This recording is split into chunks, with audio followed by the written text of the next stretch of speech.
A child is born in North Korea. But as soon as this innocent baby takes its first breath, it's declared a traitor. North Korea is known around the world for having some of the strictest laws, and some of them are so extreme that it's hard to believe they even exist. For example, there are elections, but there are no options to vote for. You're only allowed to vote for one government-approved candidate, and if you don't, you could be sent to jail. There's only one TV channel, and you can't even change it. North Korea may be the only country in the world where you can be punished not just for committing a crime, but even for thinking about one. Welcome once again to a Discover World video, viewers. Until 1945, Japan ruled over all of Korea for 35 years. But after World War II, Korea was divided into two parts, North Korea and South Korea. North Korea came under Soviet influence, while South Korea was influenced by America. In 1948, Kim Il-sung was made the leader under the newly formed Democratic People's Republic of Korea, but, in truth, democracy never existed there. In 1950, war broke out between North and South Korean, known as the Korean War. But even after the war ended, no peace treaty was ever signed, meaning that technically both countries are still at war to maintain power. Only one family has ruled North Korea to this day: first Kim Il-sung, then Kim Jong-il, and now Kim Jong-un, the grandson of Kim Il-sung. Every ruler has used increasingly strict laws to hold on to power, laws that instill fear and punishment, all to suppress the people and prevent them from being influenced by South Korean or Western culture.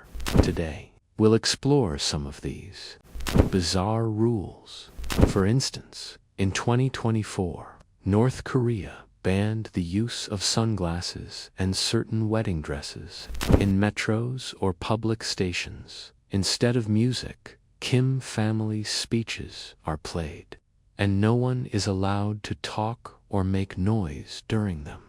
If people are caught watching South Korean dramas or Hollywood films, they are punished harshly or sent to labor camps. These actions are taken to prevent ideological contamination, to make sure foreign influences don't affect the citizens. In North Korea, people don't have access to the real internet.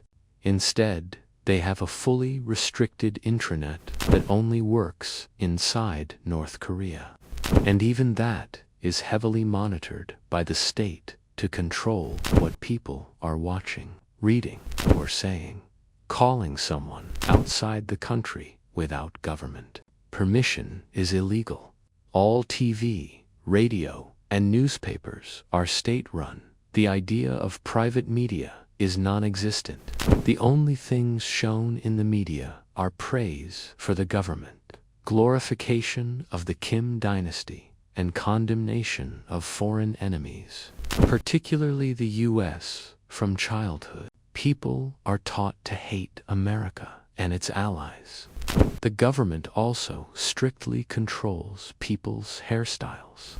Only a few approved hairstyles are allowed, and people are informed about what they can and can't wear. Anything that reflects foreign influence, like jeans, dyed hair, or flashy clothing, is banned.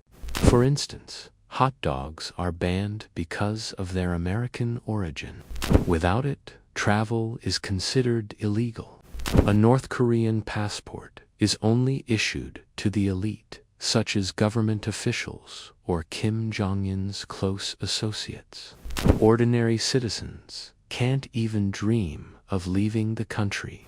Land, homes, shops, and businesses are all state-owned. No individual can own property. They can only use it with the state's permission. Following or practicing any religion is also illegal. While churches do exist in North Korea, they are only there to fool foreign observers into believing there is religious freedom. In reality, anyone caught using them is sent to labor camps. If anyone speaks out against the government or the Kim dynasty, not only are they punished, but so is their entire family, and this punishment can extend up to 3 generations. That means, if someone is labeled a traitor, even their grandchildren, born years later, will be considered traitors too. This is to ensure that rebellion never rises again, even through bloodlines. Every apartment block or colony has government spies, silently monitoring all residents. The strangest part is that people can go to jail not just for committing a crime, but even for thinking about one. If someone even has a thought against the government and it's reported, it's like digging your own grave. From birth to death, citizens must attend weekly self-criticism sessions. In these public meetings, people confess their mistakes, such as, "I hid someone's weakness from the government," "I didn't praise Kim Jong-un enough," or "I was impressed by something foreign." Then, others criticize them, and they must ask for forgiveness. Voting is mandatory for everyone. But the shocking part is you can only vote for the candidate the government has chosen. There are no elections where people choose their leader. There's just one name, and if you don't vote for them, you're labeled a traitor. So why have elections at all? The real reason is to test loyalty.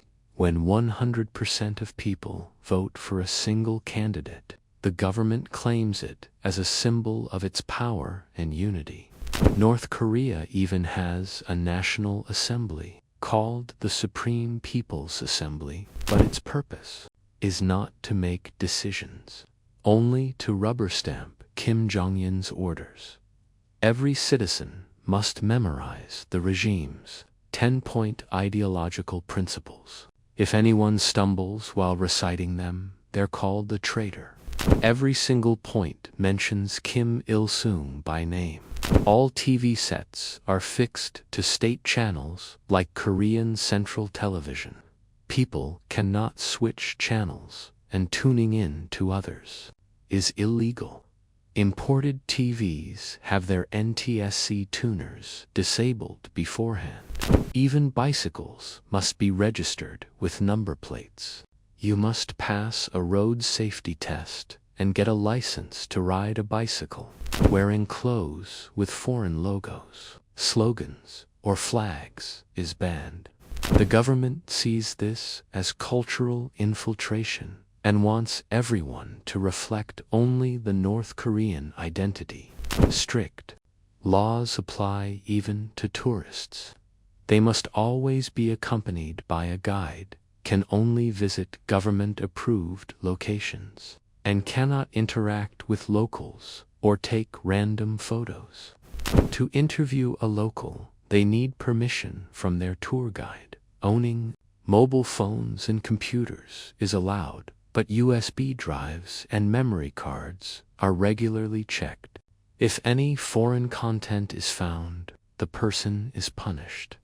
North Korea also has a deeply inhuman class system called songbun, which determines your entire life based on your family's history. There are 3 main classes: core families, who supported Kim Il-sung's revolution or fought in the Korean War.